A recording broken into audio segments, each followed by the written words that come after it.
Hey everyone, it's Louisa Munson from Feel Good Astrology. I've got an amazing Feel Good conversation coming up with somebody who I've been very excited to interview, and I interviewed her actually a couple of weeks ago now, and it's actually taken me by surprise. My guest that I'm about to share with you this beautiful interview from, she is an author. She's written an amazing book called I Am Serena. And in getting to know her, in doing this interview, and also in reading her book, I have found myself going through a lot of changes, and it's been very profound. So before I bring her on, I'm just going to share just a little snippet from her website, just to give you an idea as to what this interview might contain.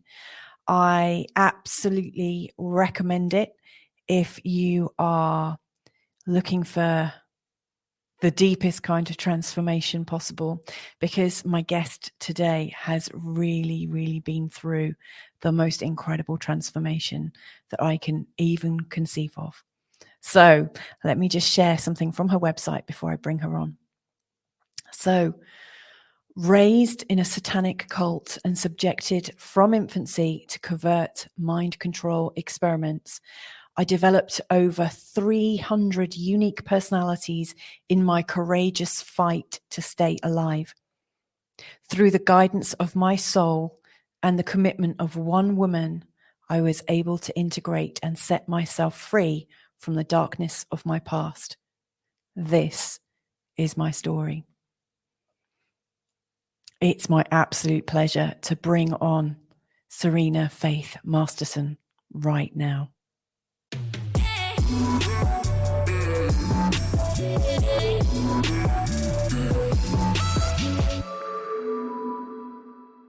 Lisa, put your arms around you just for a minute, would you? Just take a deep breath with me. Just really love you.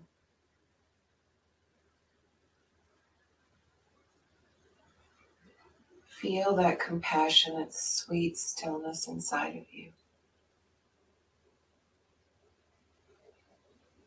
Your soul, she has her arms right around you.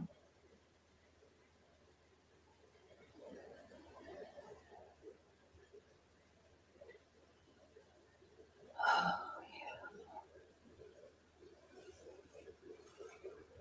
yeah. And that feels like a great place to start our show together. Thank you so much for that, Serena. I needed that. Yeah. Do you know what my biggest sensation was when I had my arms around me and, you know, the feeling of my soul around me? It was almost that I was frightened about what I might learn about myself through this interview with you, because I know you go so deep. And there's an excitement about what I'm going to discover on this journey in this interview with you. And so there's all this sort of anticipation that I've built up completely in my conscious mind. So anyway, welcome. Thank you for joining me. Thank you for having me. So I see you've got the book behind you. And I'm really, I've been reading your book. I'm almost at the end of it. And I just want to say, I'm really grateful that you took the time to write it. I mean, it's a huge body of work, and I've been moved in several places. I kind of want to dive right in, if I may. Can I dive right into one of the chapters, which is called Becoming Authentic? I know that seems to come right in the middle of the story, but there's something very, very deep about that touched a part of me in my thinking about how we grow up and how we mature and whether people get stuck at a certain age. Can you tell me a bit about that, please? Well, I'll share myself first. People who haven't read the book. Because I was so fractured, because I had hundreds and hundreds of personalities, I had learned almost from the get-go because my training had started at 3 days old, that if anything painful, scary, threatening, whatever was going on, I could leave. And the mind truly believed I could leave. The level of trauma I had lived with was a constant 24-hour, 7-day-a-week experience of abuse, torture, training. It affected every single area of my life. So when a person lives in that kind of environment, they don't have the chance to take a breath and go, oh, look around the room. This is my world. That's my mom and my dad. I'm safe. They love me. They feed me. So forth and so on. Instead, I was always on guard, ready to run in a moment's notice. And so I never had a chance to emotionally, mentally grow up. The body grew up. The body kept growing. But the miracle was that those personalities, those parts created from my soul to help me stay alive, were created at certain ages, not at certain ages when the trauma was occurring, but certain ages to incorporate how could this package, this personality, this container of energy support the whole of the body, the mind, to keep it moving forward, to keep it alive and sane. So, for instance, I had Daniel in my system, and he was 33 years old, and he was a protector, and he was very loving and compassionate. And he was created when I was a little girl, but he really wasn't grown up. He pretended he was grown up. All of the adults in the system pretended they were grown up because that was their job. That's the beauty. Wow. And they believed it. So the monsters that you read about, they believed they were monsters. And Norma would say to me repeatedly, Serena, every single part of you, every child, every adult, every monster and fairy and whatever believed that their experience was real, or it would not have worked. So when in chapter, I think it's 21 or something, authentic, Norma was to me, you have to let go of this facade of being an adult. And I was like, what? And she said, you're not an adult. You are a child in a grown body. Will you ask your soul how old you are? Get this hair out of my face. It's bothering me. And when I heard that I was 3 years old, that it went against every single thing. It was like warning alarms went off in my body. No, no. And my mind was racing with, you don't dare accept this. How will you survive if you're not an adult? But Norma and my soul kept inviting me, breathe, drop down into your belly, breathe and let go. And then I could feel this other reality that I had honestly never felt, not like this. It was like, oh, look, I'm real. I'm not pretend. And so it was a journey that lasted for months, where if I was speaking in an adult voice, immediately I knew that I was pretending that I was an adult, and I'd have to drop back down into the child me. I watched cartoons on TV. I didn't watch, and this was all guided through my soul and Norma. It was like, don't watch adult television because it will get you back into your mind. It took such a willingness to surrender the adult that was not authentic, to feel the authentic child. And my soul kept assuring me, it's okay, Serena, this won't take years. It will happen quickly as you transform and connect to this authentic vibration of you. And really, it was the beginning of birthing an authenticity within me that I had never felt before. So when a person is traumatized, and if they're traumatized repeatedly, and they don't have an environment of safety, yes, they are not authentic. They've got so many wounded parts. They have this mind that tells them how they should act, how they should respond, how they should feel, and so they respond accordingly. Bless anyone who has gone through that. Yeah. It all depends on how much wounding, but everybody has child parts within them. And I share this with people. I say, so imagine you're 3 years old and you're racing through the house and you're yelling and you're screaming and you're filled with just utter glee and you're just excited and screaming, and your mother grabs you and goes, oh my God, would you be quiet for 5 minutes? Just 5 minutes. And she's yelling at you. And that little person that you are inhales, and that moment gets trapped in a package. And that package is put away in the freezer through soul brilliance, because that little person at 3 can't figure out why mommy's mad at her. And when we are adults, we get to integrate that piece that's been stuck in our physical bodies in trauma. That's the true essence of integration, is this willingness to take a breath and sit with this moment of uncomfortableness and say, I love you. So this ability to integrate is something that is new on our planet, the awareness, the consciousness of it.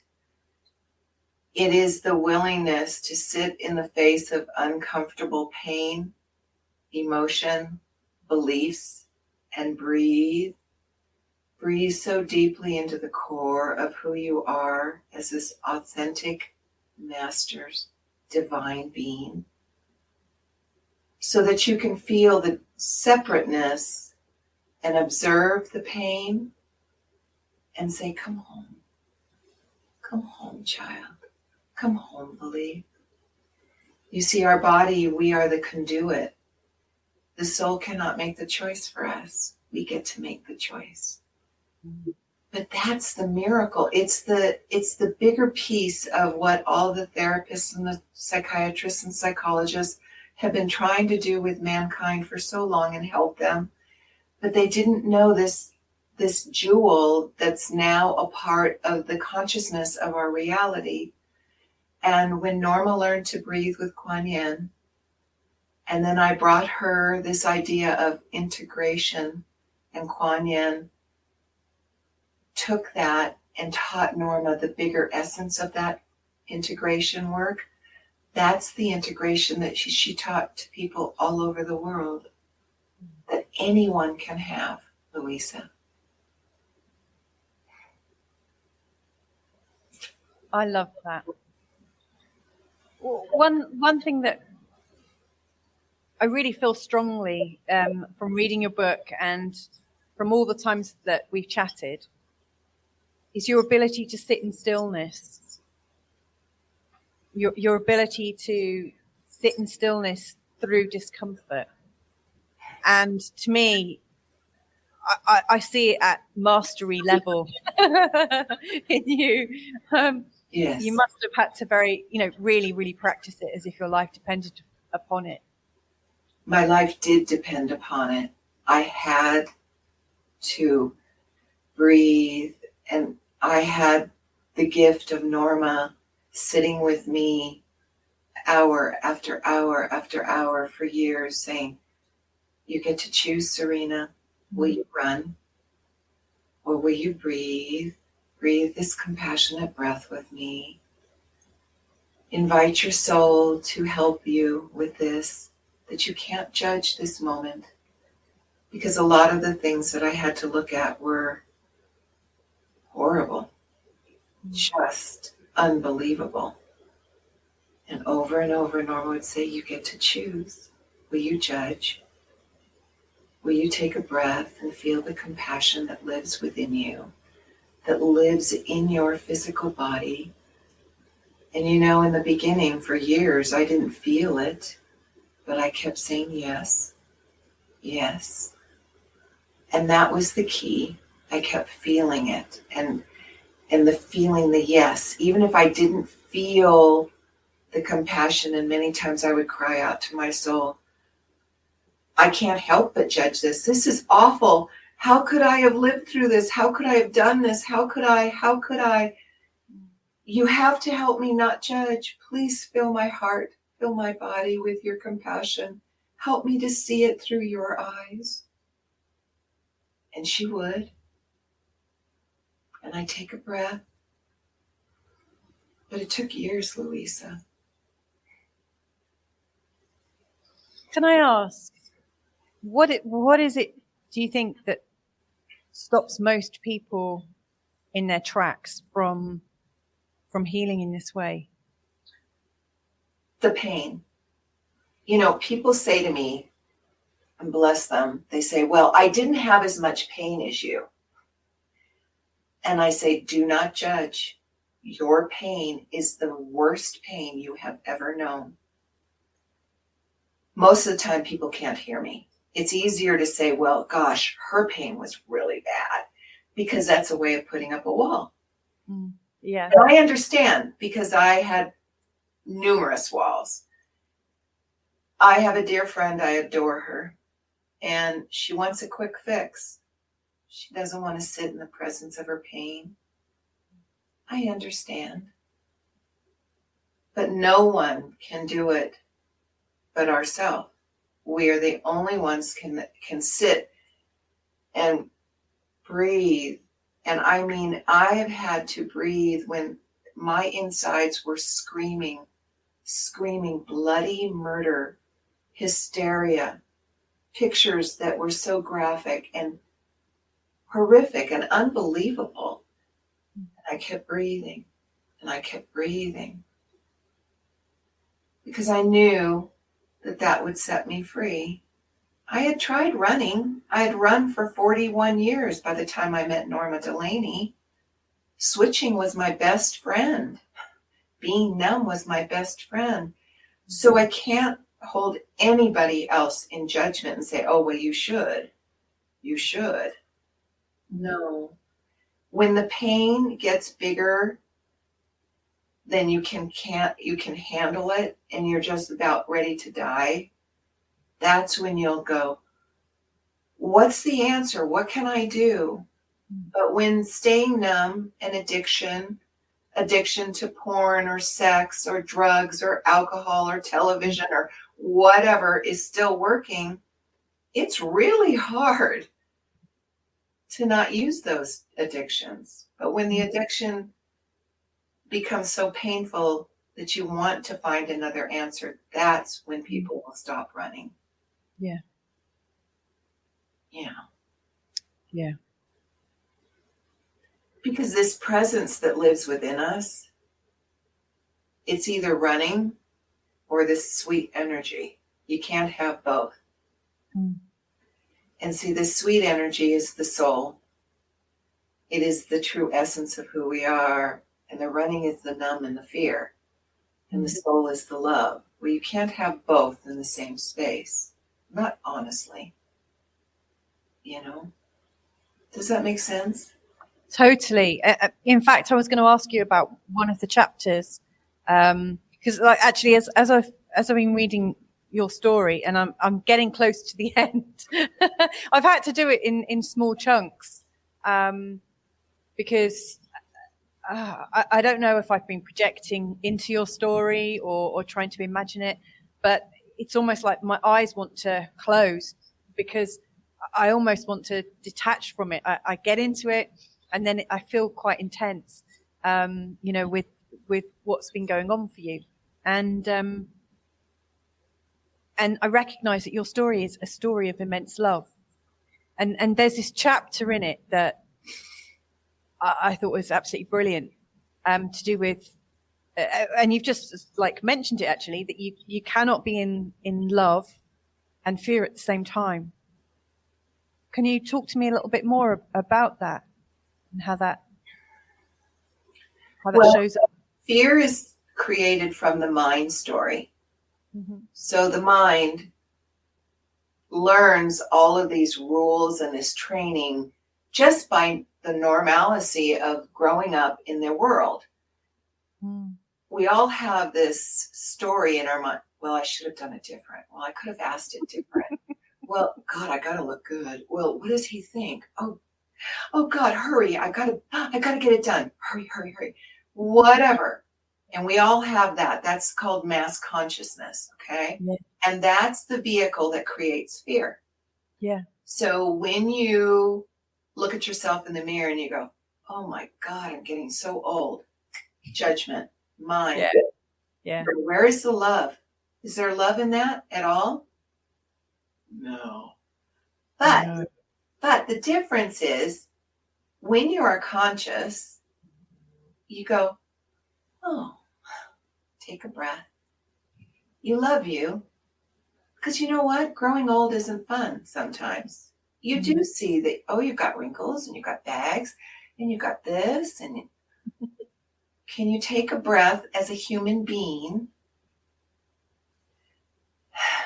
Okay. And you breathe this compassion, this conscious breath, this intentional breath of soul. With this awareness of, oh, I don't like getting old. Look at that. Is it okay? See, it's not about pushing things away. You know, this positive thinking. Oh, I'm going to do affirmations. They don't work. I'm sorry. It's when you stop and you turn around and you look at the belief, the thought, and you take a breath with it and you let it come home. Yeah. You don't fight it. You don't try to change it. You be with it. You know, this idea of surrendering into your essence is the most profound thing that I have discovered. You know, Tanya Castillo, she says, don't fight it, surrender into it, embrace that which is coming up. And so if I have energy and I have a memory coming up, because I still have energy from the past coming up, I sit with it. I still see memories. I thought for a while that I wasn't going to have any more memories, but I don't have the same experience with it.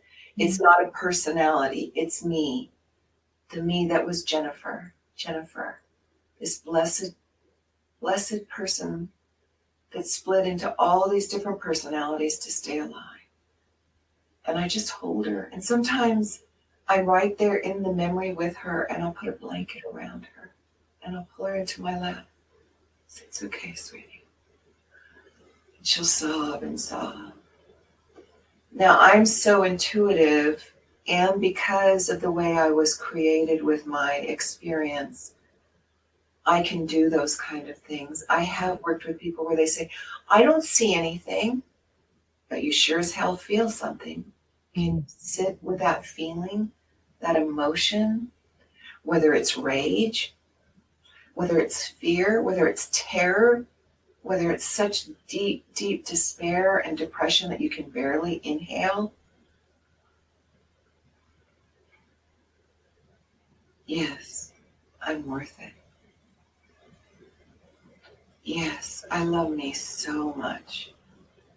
This part of me that's been frozen for 50 years can come home. Yes. So the love is the yes. And the mind is the judgment. And I keep inviting my mind, come play with me. Come be a part of my life. Just like I've invited my soul into my life, I invite my mind into my life. Because you see, my mind is brilliant. It's brilliant. It really is. Oh yeah, Norma would say to me, you've got a photographic memory. And I'd go, no, I don't. She'd go, yes, you do. Oh. She'd say, where does this come from? Where does this belief come from? And I'd close my eyes, and it's like I'd go through a file cabinet. Oh, there's the belief. And I'd open it up, and I'd pick it up, and immediately I was in that experience. That was my mind. That was the mind keeping all of those pieces so compartmentalized, but it was a creation from the soul. You see, that's the piece that the psychological field of, you know, therapy and how to do it and boundaries and rules. And, you know, that's the piece that's missing. They don't realize it's the soul brilliance that creates everything to keep the human alive and sane. Mm. I hope I answered your question. Oh, you did, and so much more. You really did. I mean, there's so many things I want to pick up from that, Serena. Absolutely. First thing, I really want to agree with you when it comes to affirmations. I mean, I have used them a lot in the past, and until I can actually feel the vibration of that affirmation, it's not worth anything to me. And all of my biggest steps forward in life have always occurred when I've just given up and surrendered. Giving up sounds so dramatic, doesn't it? But it's come at a time when I've said, you know, this doesn't seem to be working, you know, as I'm trying to be rational about things or trying to change things or whatever, you know, mind tricks I've been playing with myself. It only comes when I kind of give up, have a sob about it, and just accept that I'm at the stage I'm at, exactly as I am. Kind of accept it.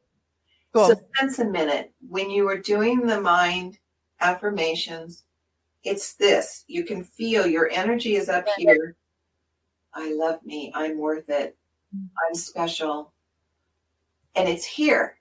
Yeah. When you give up and you surrender, you drop deep into your body and you go, I don't know what to do. I don't have an answer. I'll let go. I'll let go into the unknown, into this compassionate breath. That's all that all of us have to do. You see, I saw surrender as I'll surrender when I can't hold on anymore. You know, but that's not surrender. Surrender is this, oh, I get to dive into this well of warm, sweet water. You know, when you swim in a pool and you go under the water and you open your eyes and you can hear the muted sounds, but you feel this heaviness around you that is so comforting. Well, then imagine that you can breathe this warm water and you can see and there's no problem. And you can be everything in the warm water. That's what surrender really is. And so when I'm having a real fearful moment, when memory is up, a piece of energy is up, I imagine myself diving into this pool of warm water, into this energy of my soul essence, coming deeper into my body so I can help me. And that's an amazing resource that you've given yourself, that you've recognized about yourself. I mean, that's something else I wanted to ask you about as well. You know, in your previous answer, what really became apparent and through reading your book was just how brilliant your mind is, but also you really are sort of like multi-sensory. You know, I trained in NLP, neuro-linguistic programming, and so explain what you're saying. What did you just say? I trained in neuro-linguistic programming, and it's kind of listening to the language patterns of people and using it with them, you know, to be able to go deeper with them. It's just a way of understanding how someone processes information. And I've worked with people who have like synesthesia, who, you know, can smell colors or who recognize that numbers have a taste. You know, they have all these kind of mixed. And to me, you're like a savant of that. You know, you've got this amazing skill to be able to perceive on so many different levels. And it's fascinating because I sense that you get a lot of information for yourself, you know, when you allow it to come in. It's quite incredible.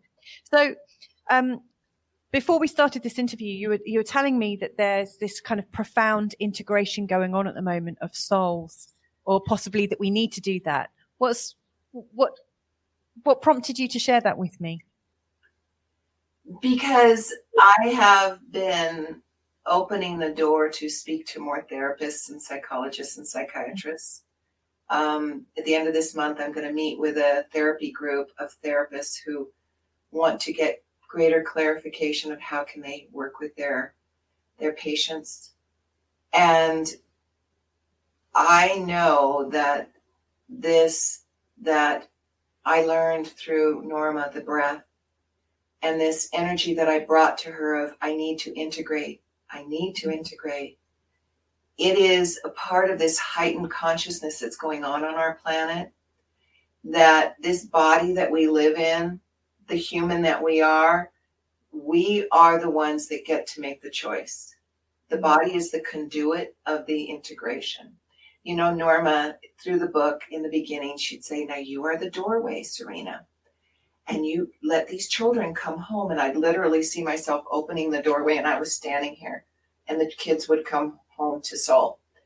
I didn't get what I was really doing was I was opening myself to bring home these pieces of energetic consciousness that had been stuck in my field, that had been here to keep me alive. And they were coming back into the body to be re-cleansed, to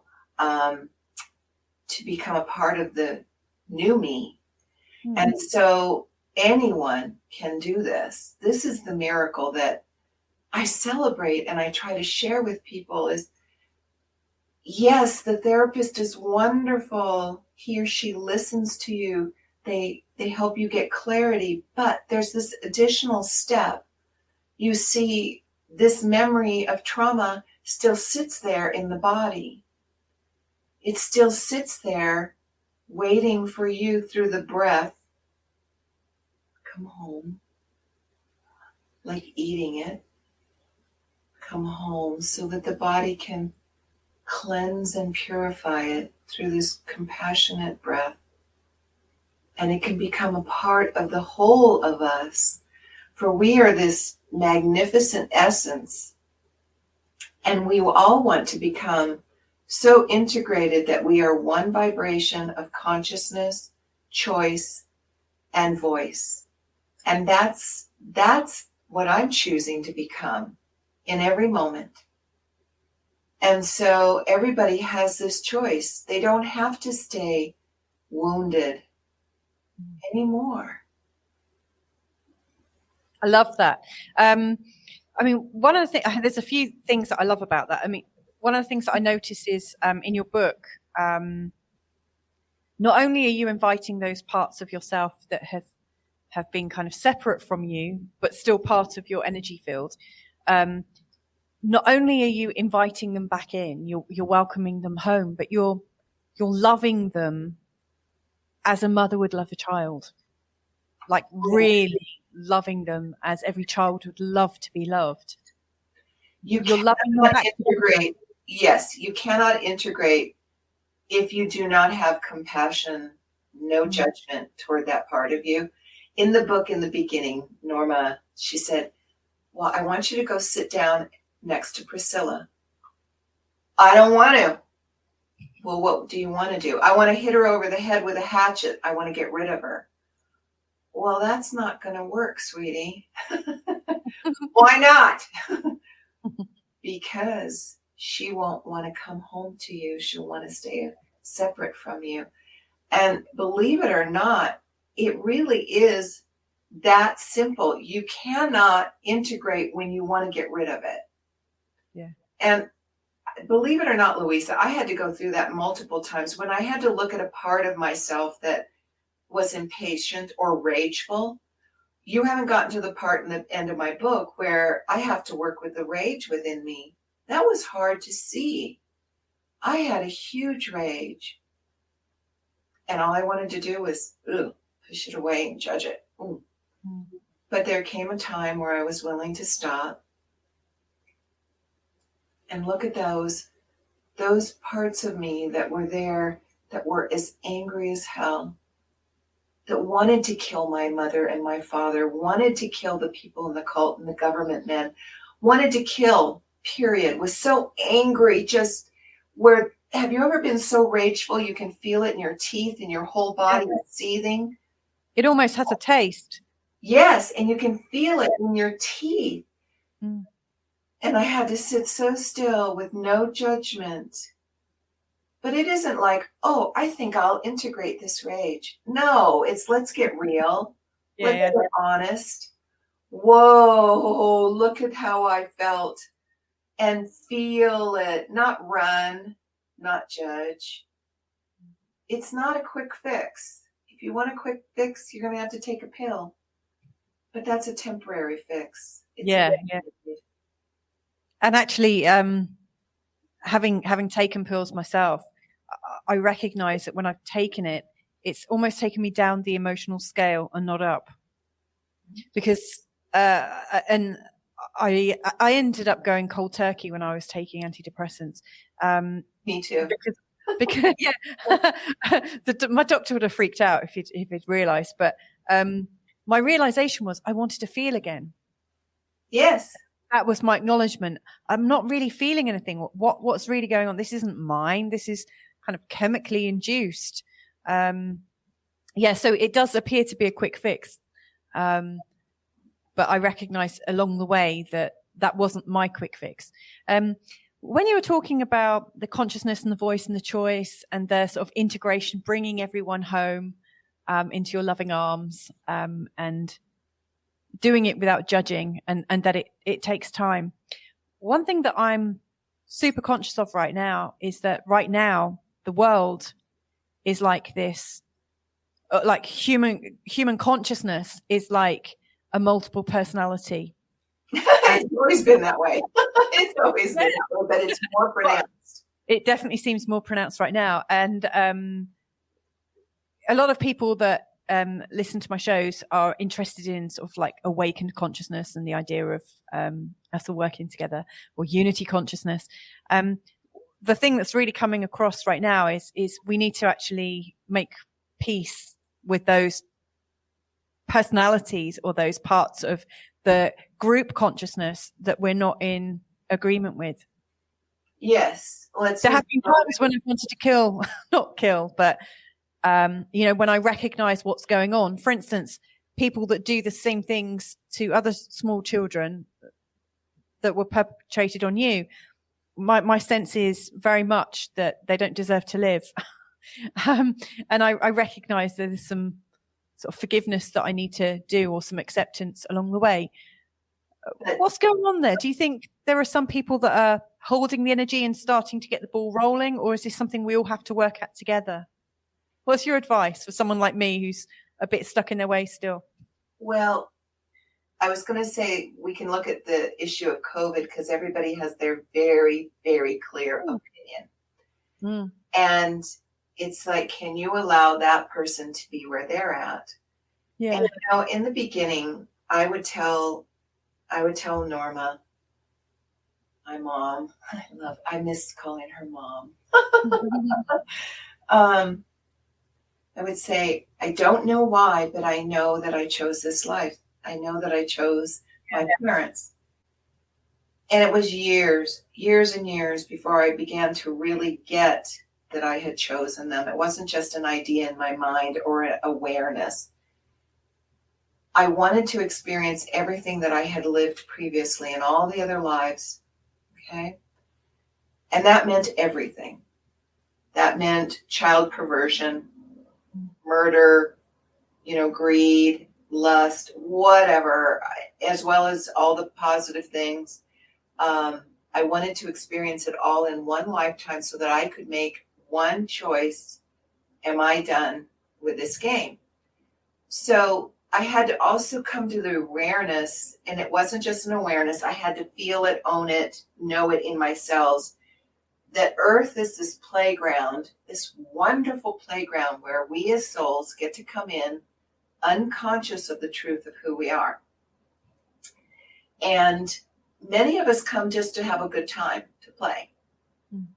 Others of us come in to shake ourselves awake and have a life where we want to provoke this hunger for the more. Mm. And so everybody's on their own journey. Most have been here numerous times. there are some that are brand new. There's walk-ins, the whole gamut. But when you look at, when you say, well, I just want to kill somebody who's done child molestation, that means that in your past, in another lifetime, you molested children and you have so much judgment around it that you just want to smash it and get rid of it. You see, I had to look at all the grisly things that I experienced in this lifetime. And I mean, I saw it all, every single thing I've experienced. So it not only helped me to heal this lifetime, but all the lifetimes that I previously lived. And I had 3 lifetimes where those lifetimes predetermined all the other lifetimes.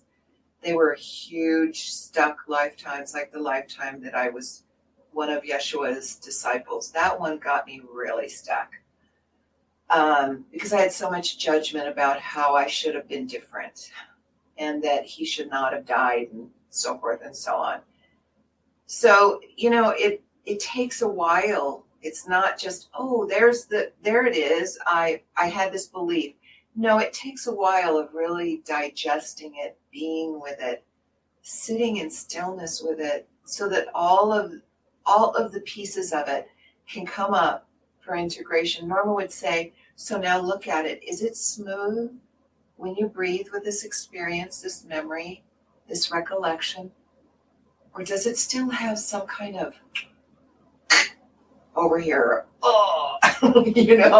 and oh crap, there's still something there. And sometimes I wouldn't know what it was. I'd say, okay, I'm willing to see. Does that answer your question? Yeah, it answers it beautifully, really, really beautifully. It only requires a small portion of us to fully awaken, and we've already done that.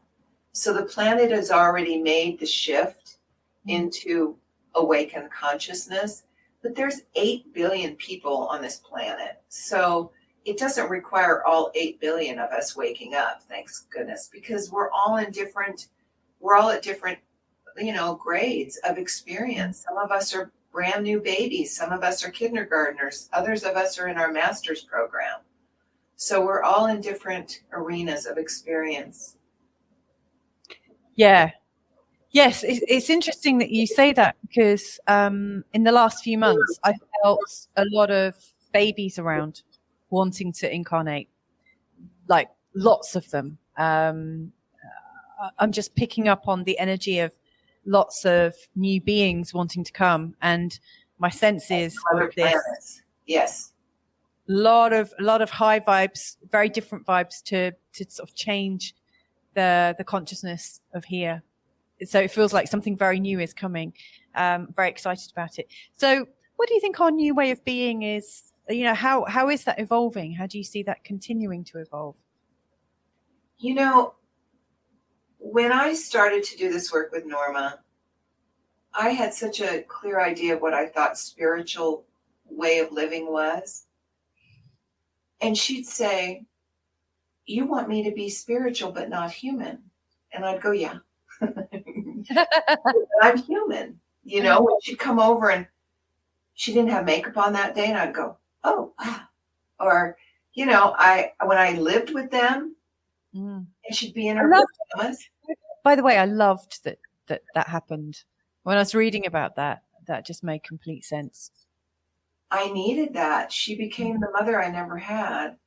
She did everything for me. But being spiritual, being awakened, is being just really, really human, authentic, being who you are in every moment, whatever that is. I used to think, well, once you're spiritual, you don't have pain, you don't have emotional upheaval, you don't have moments of fearfulness, whatever. It's not that you don't have those things, you are different within those experiences. So 2 or 3 nights ago, the temperature was in the negatives. And I was restless as I was sleeping. And I woke up in the morning and I was like, whoa, something is off. And I could tell that I was afraid of that level of cold. And I had never been aware of that before. And so I just sat and breathed with it. And I could see me as 2 and 3 years old in cult meetings with no clothes on. And it was nighttime. And it was like December and in November. And I was so cold. And I would go and beg my mommy to please, I'm cold. She'd push me away and she'd say, figure out how to stay warm. That level of cold and dark when you're a little person, ugh. So I didn't try to change it. I didn't try to fix it. I just breathed with that part of me and the cold, knowing that I don't have to be cold anymore. See, I don't have to go back to those kind of experiences anymore. So I believe that I'm a spiritual being having a physical experience. Yeah. So people used to say to me, well, Jesus's feet got dirty. And so I had to sit with that, you know, and I went back to those times that I walked with him. We all had body odor. There was no deodorant back then. You know, I mean, we peed and pooed out in the fields. You know, I mean, it didn't change who Yeshua was because he had body odor or his feet were dirty and cracked. That was a hard one for me to get. So, you know, being a spiritual being is a whole new experience for me. It's a constant right here, right now, in this moment. And sometimes my mind says, oh gosh, hurry up. You've got so much to do. Hurry up. You got to get this phone call done and these loans done and blah, blah, blah, because I'm a consumer lending officer. And it's like, take a breath. I can only do one thing at a time. I mean, the week before last, one day, literally, I had texts coming in. You and I were talking.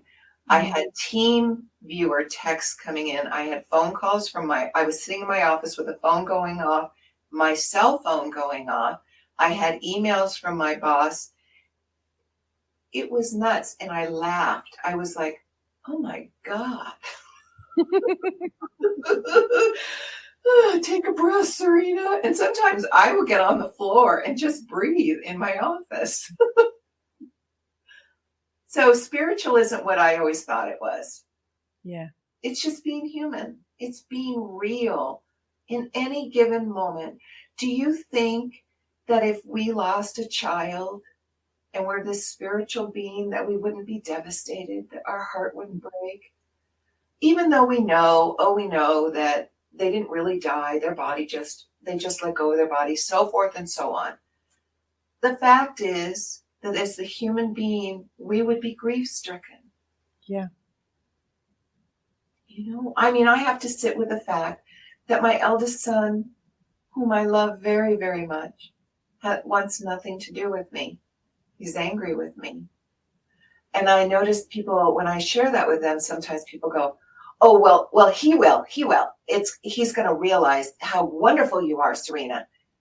And I look at them and I go, no, he may not. He may never, ever come out of his anger towards me.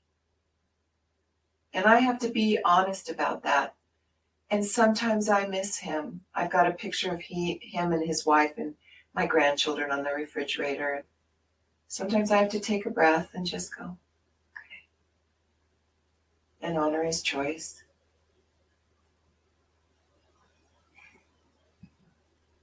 Being human isn't clean and neat and in boxes. No. And I wanted it so bad to be that way.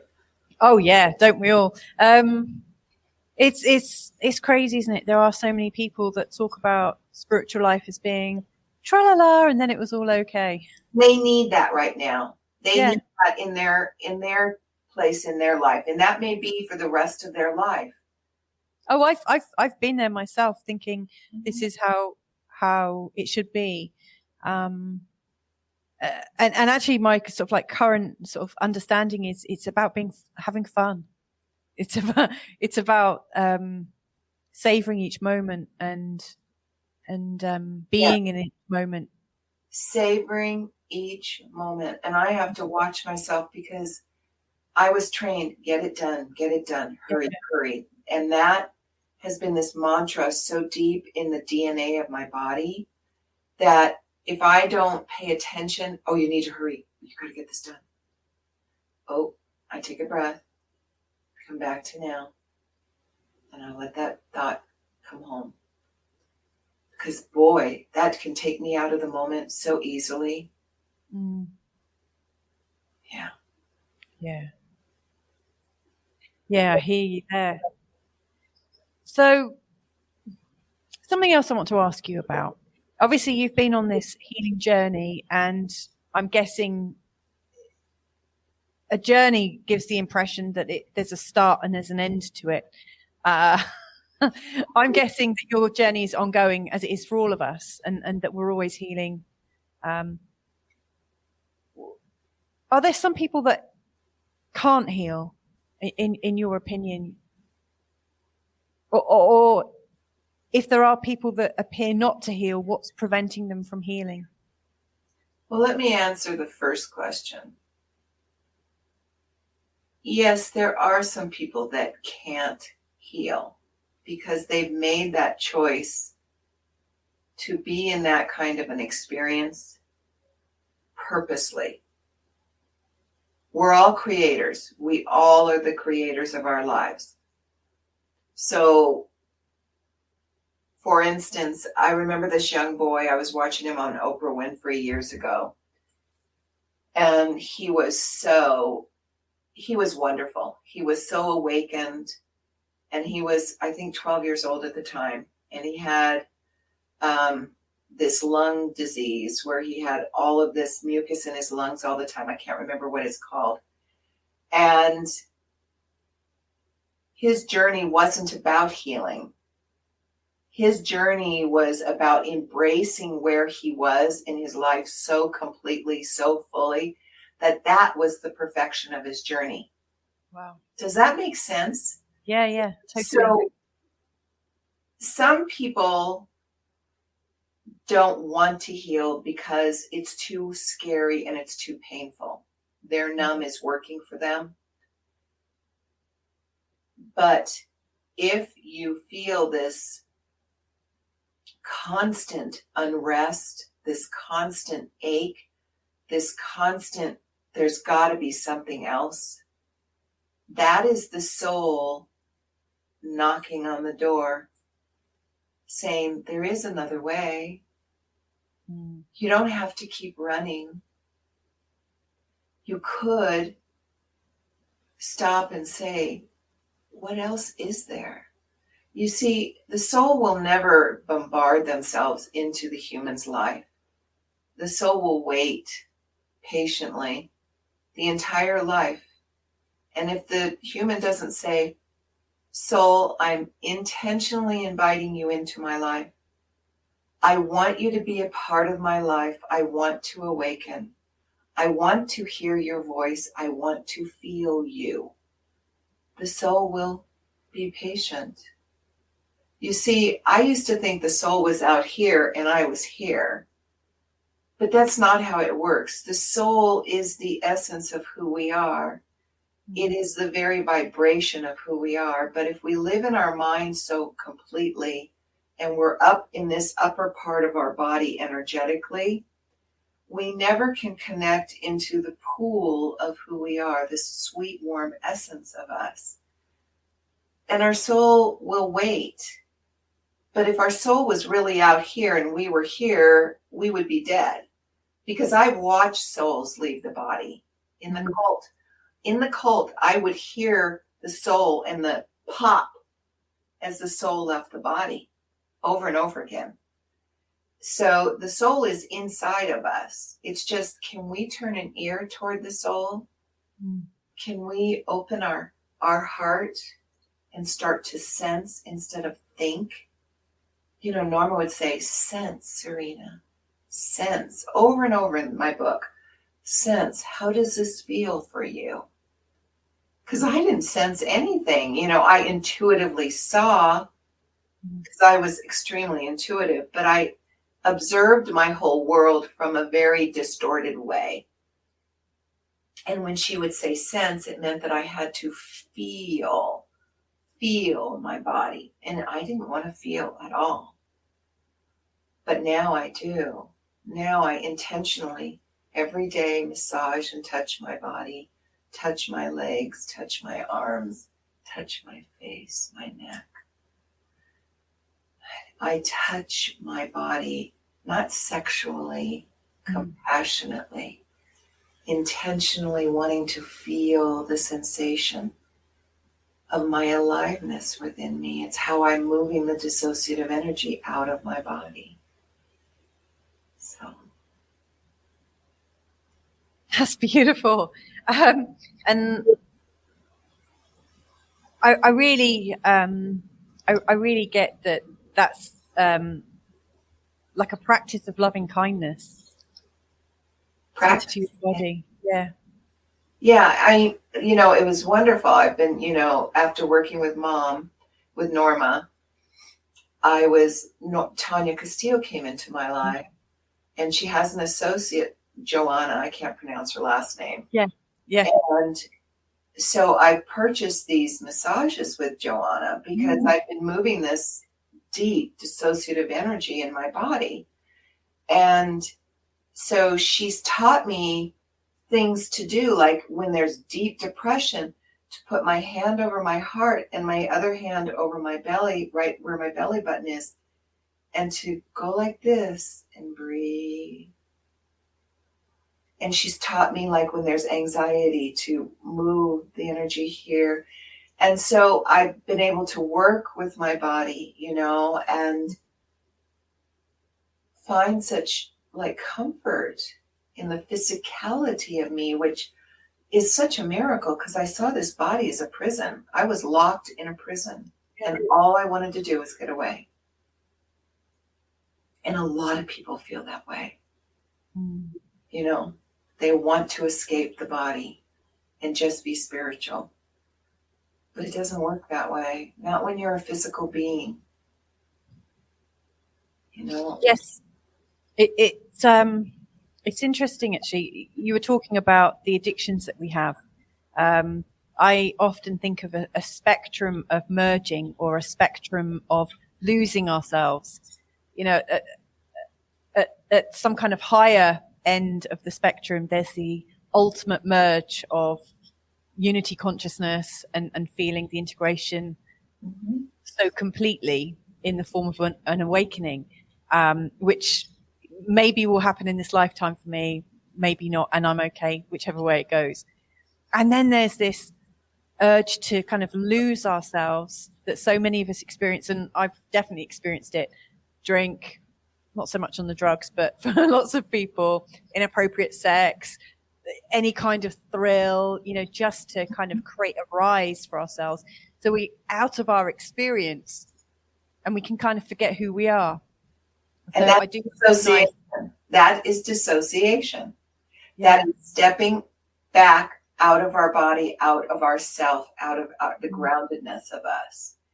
And so all human beings dissociate. Yes. Every single one of us. And it's when you stop dissociating, leaving yourself, because you consciously choose to breathe the aliveness into your body and be here, that's when the shifts start to occur. And it has to be an honest choice, not a bullshit choice. And I say that very honestly and passionately, because, there were many times that I was doing it for Norma, because I loved Norma. She loved me so much. I wanted to please her. So I was doing something to please her. Well, it worked a little bit, but on a scale of 1 to 10, it was like a 2 or a 3. I didn't have the full essence of the experience because I wasn't doing it for me. And when you choose to stop running away from yourself, this miraculous transformation occurs. And it occurs gently over time. But when you look back into where you were a year ago, 5 years ago, 10 years ago, whatever, you go, oh, Come, you know. Yeah. I mean, before my book came out, that person and the person I am today, whoa. And that was May of 2020. So Yeah. that wasn't even 2 years ago. I have changed so much. You know, my very first interview with Tanya, oh, I love that person. But she was so dissociative still, you know. It's just Norma hadn't even passed, which was a huge piece of transformation for me. So we're always in this cycle of change, because change is constant. Yeah. You know, and can we move with the change or resist the change? And I choose to move with the change. Do I have a destination in sight? I would like to fully become awakened in this lifetime. That is my intent. It has been from before I was born. So I am sure that will occur at some point. I've changed so much that I just stay here in this moment. I mean, enjoy this moment. I look up at the sky with the blue. It's like the picture behind you. Such beautiful blue and the white clouds. And I celebrate. The sun is out today. Yay. Wow. That's just absolutely perfect. Before I ask you about what's coming up for you, I just want to say that having listened to your answers and the flow of the conversation today, and also have read as far as I have, and I can't wait to finish it, your book, my sense of your book is it's actually a handbook for the soul. That's wonderful. Yeah. Because, you know, I've been writing loads of, I don't think you can see my scrappy old writing. I've written loads of notes and drawn pictures of, you can't see it, but pictures of strings of pearls, hearts and waves and all sorts, with lots of different comments. And, you know, if you're watching this now, when you read the book, my notes might make some sense, you know, what I've just said. But one of the things that really comes across is the fact that, you know, when you're in the present moment, that's when you're actually in your heart. And when you're in the past or in the future, you're almost in the mind, in a kind of rational space. And I also really loved the role of, you know, some of the characters. I mean, your book is characters.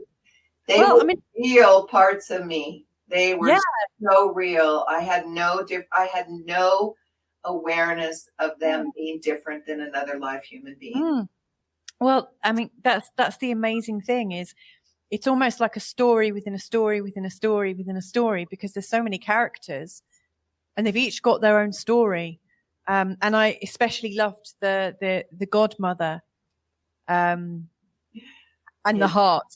I just think that's amazing. So I really thank you for that. And for anyone that is wanting to go deeper into themselves, I absolutely recommend this book. It's amazing.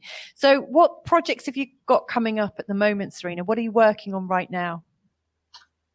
Well, I am looking to get someone to help me with the marketing of my book in all the different languages that it's in, because I'm juggling my full-time job as a consumer lending officer. I am doing speaking engagements and interviews like this. I'm starting to work with people individually. I'm wanting to do group sessions at some point very close down the line. I'm working to open the door even more fully to therapists and psychologists and psychiatrists to help them with the realization of the missing piece for them as well. So I've got a lot of things going on. I have to come back to the moment, you know. Thank God for Siri. I go, hey, Siri, remind me. And so I got this whole list of all these different things that, you know, I've got so much going on in my life that I literally take it day by day. And I keep asking, lead me. What is my highest will? You know, I wanted my book to get into the hands of Oprah Winfrey or Reese Witherspoon. And I sent 3 books to Oprah, and it's like, it's really hard to get them to recognize the book. And so about 2 weeks ago, I said to my soul, this higher consciousness that guides me so exquisitely, I said, if you want my book to get into the hands of one of these people, you're going to have to do it. I don't know how to do it. Show me. And I do that with everything, this that I'm working with integrating the dissociation in my body. In order for me to survive the trauma that I lived, it was so dark and so horrific. It's incomprehensible. There's that much trauma in my book of what I lived. And I'm not exaggerating. It's just a reality. Yeah. So back in August of 2020, I started to feel I've got to come into my body more. And I kept getting choose to integrate the dissociation. And my soul told me in very clear terms, your body is like a piece of wood. It is that vibrationally flat. And I was like, whoa. And she said, it had to be for you to survive how many times you were raped and tortured and electrocuted and drowned and all those things. Because the miracle is I have no scar tissue in my body. None. And if I had been hit like this and my body had been full of aliveness, it would have been so devastating I would have died. Yeah. So it was like hitting a piece of wood, hitting a piece of ice. So the last year and a half, I've been integrating this dissociation, which sometimes is really, really hard. I mean, I have physical pain or memory comes up, but the miracle is I am so much more physically alive in my body than I've ever been before. And it's such a joyous experience. I've never been this physical before. I mean, I love taking walks. You see, I was trained to not move, Louisa. Yeah. I was 2 and 3 months old, and they would put me in a little carrier thing on the kitchen table. And if I moved my arm, they'd slap it. If I moved my leg, they'd slap it. When I crawled on the floor, they'd step on me, step on my feet, step on my hands. So I learned to sit very still as a baby. Didn't want to move. And that went through my whole life. I just didn't like moving at all. It caused such hysteria inside of me. I don't have hysteria anymore. I love to walk and to move and to do yoga stretches. And I love being physical. Wow. So that's what's going on with me right now. I'm broadening my work with my book and that life. And my dream is that I will someday have enough money that I won't be a consumer lending officer. I can let go of that end of my journey. But I don't have a plan of how and when or why. I just show up day to day. Yeah. I think that's a very wise thing to do. I think showing up, the commitment to show up every single day is the hallmark of I just think it's the way that things happen, isn't it? And it's a vulnerability, isn't it? Just to show up, even if you don't feel like it, even if you think it's not going to go anywhere. And there are days when I'm at my job and I just don't like my job at all. And there are days when I'm at my job and I go, wow, today's been fun. This has been cool. Yeah. And it's like, but that's being human. Yeah. Very. And unfortunately, we've got this idea that being a human being, a spiritual human being, that you're not going to have any pain. Oh, good. Okay. That's a bunch of pain. That's a bunch of BS. Yeah. You stub your toe, you're going to feel it.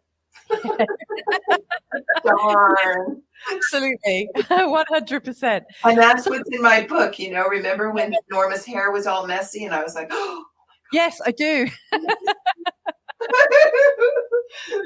You were really freaked out by that. Oh my God. Oh, so freaked out. It was like, how is her hair all messy? I don't get it. Oh, I did chuckle at that bit. So if somebody loves the cut of your jib, if somebody loves what they're hearing today and they absolutely want to work with you or connect with you, what's the best way for them to reach you, Serena?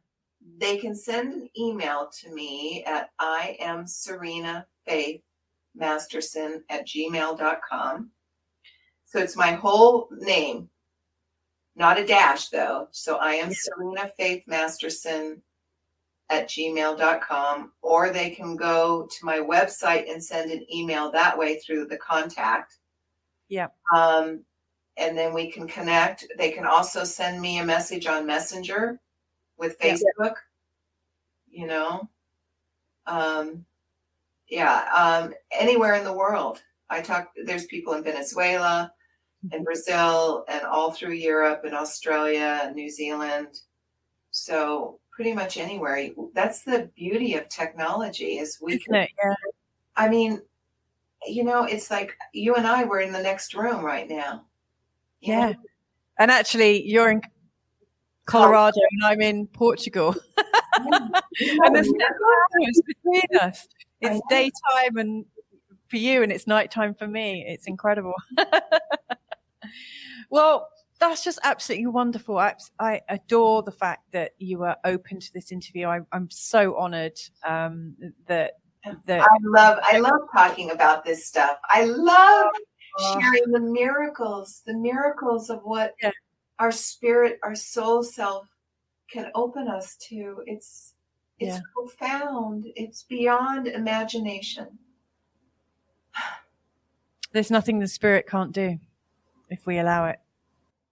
No, I died physically 6 times by the time I was 5 years old. My heart stopped. And each and every time my soul came back into my body and said, no, we're going to stay alive. We're going to do this journey. We made a commitment to do it.